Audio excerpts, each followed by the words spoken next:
7 अक्टूबर तकरीबन सुबह के 6:30 बजे। On October 7, Palestinian militant group Hamas launched an attack on Israel. Hamas has directly invaded Israel.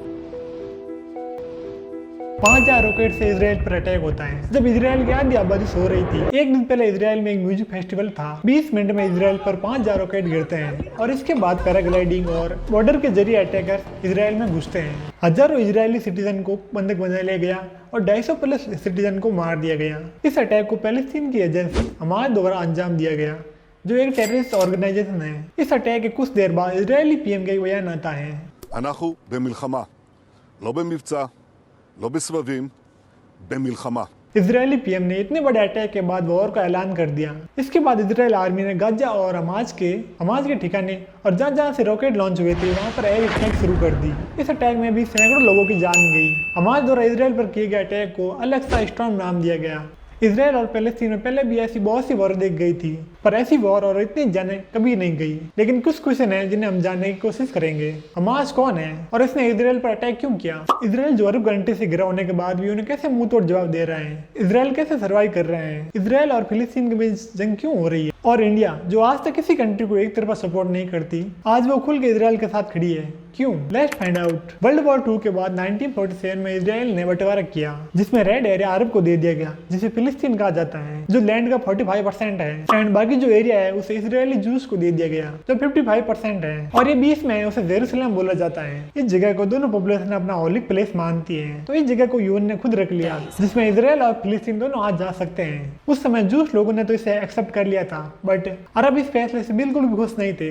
अरबों को पूरा ये लैंड ही चाहिए था। इसलिए जून 1948 में फिलिस्तीन ने बाकी पड़ोसी अरब देशों के साथ मिलकर इसराइल पर अटैक कर दिया। इस अटैक से अरबों ने इसराइल पर काफी हद तक कब्जा कर लिया था। फिर इस अटैक का जवाब देते हुए इसराइल एक मंथ बाद जुलाई 1948 में इस अटैक में इसराइल ने अपनी जमीन तो ली, साथ में फिलिस्तीन के भी कुछ हिस्सों पर अपना अधिकार कर लिया। जो लैंड पहले इसराइल के पास 55% था, वो अब बढ़कर 78% हो गया है। इस अटैक में कई फिलिस्तीनियों की जान गई और कईयों को वहां से पलायन करना पड़ा। इस इंसिडेंट को फर्स्ट इजराइल अरब वॉर कहा जाता है। इसके बाद भी 20-20 में छोटे मोटे वॉर तो होते रहे हैं, लेकिन 1967 में इनके बीच फिर एक बार वॉर हुई और इसमें भी इसराइल की जीत हुई और पहले से ज्यादा इसराइल ने फिलिस्तीन के कुछ हिस्सों पर कब्जा कर लिया। अटैक फिलिस्तीन करता था और कब्जा इसराइल कर लेता था। इसके बीच कई छोटी मोटी वॉर हुई, जिसमें इसराइल ने मुंह तोड़ जवाब देते हुए अरबों को अपने ऊपर हावी नहीं होने दिया। इसी के बीच 1987 में अहमद यासीन और अब्देल अजीज इन दोनों ने हमास की शुरुआत की।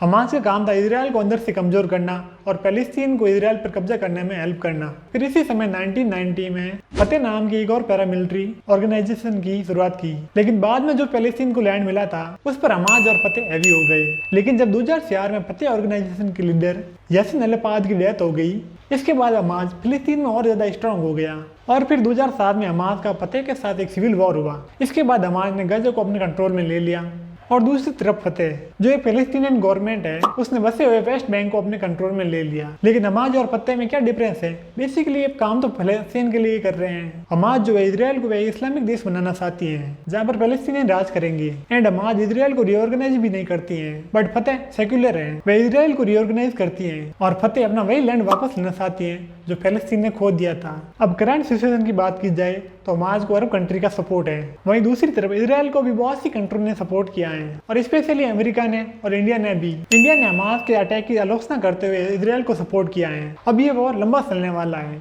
अमेरिका ने अपनी नेवी और फाइटर जेट को इसराइल की बैकअप के लिए भेज दिया है। अगर तुर्की या कोई अदर कंट्री इसराइल के अगर वॉर में कूदा और अमेरिका भी वॉर में कूद जाएगा, अगर अमेरिका इस वॉर में कूदा तो वॉर नहीं, ये रन होगा। इसराइल ने अभी तक हमास के ऊपर कड़ा एक्शन लिया है, जबकि हमास भी इस वॉर को रोकने के लिए बोल रहे हैं।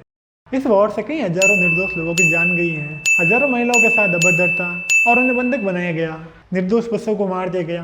ये तस्वीरें दिल दिला देने वाली है। लेकिन कुछ लोग रिलीजन में बढ़ चुके हैं, उन्हें ये नहीं दिखाई दे रहा है कि कौन मर रहा है कौन नहीं, उन्हें ये फर्क पड़ता है कौन मार रहा है। दुनिया में जगह जगह कोई फिलिस्तीन को सपोर्ट कर रहा है तो कोई इसराइल को, लेकिन वॉर रोकने के लिए कोई नहीं कह रहा। कई जगह इनके लिए रैलियां हो रहे हैं, लोग हमास के अटैक पर मिठाइयां बांट रहे हैं। पता नहीं हम किस तरफ जा रहे हैं। अगर ये ऐसी वॉर चलती रही तो हमास का नाम का निशान मिट जाएगा। आई होप आपको वीडियो अच्छा लगा होगा, तो अपना सपोर्ट दीजिएगा और ऐसे ही वीडियो अपडेट के लिए सब्सक्राइब।